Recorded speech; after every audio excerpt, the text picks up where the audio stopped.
You guys are saying that we'll go to the police station on 6th to seek permission.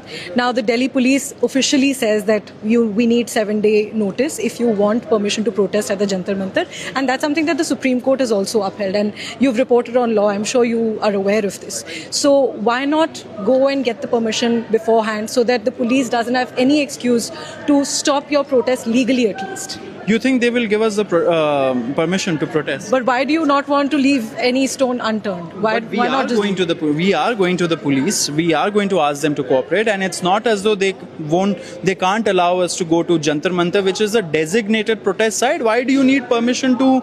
Why do you need to give them some 20-day notice or 30-day notice to actually go to a designated protest site? It's not as though we are going to the Taj Mahal or the Humayun tomb. I agree with that. I'm saying protesting is our right.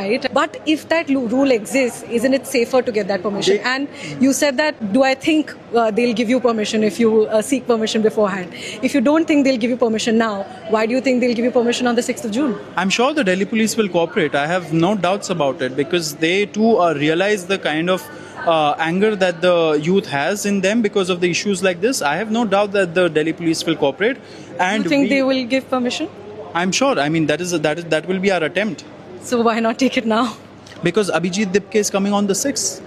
But can't because one of he's you the one go who has started the movement. You want him to He represent has to do it. He has to do it. And this is not just about one person. This is about the 1 crore students that I told you about that were affected by these problems with the paper. So the youth of this country is really fed up. And, we are also against this culture of, setting all kinds of restrictions on a person's right to dissent. There can't be these bars because the Constitution gives us the right to dissent. It gives us the right to protest. But that cannot be curtailed by a 10 to 5. It's not a government job that we are going for. It can't be curtailed through laws and, rules that are meant to suppress dissent.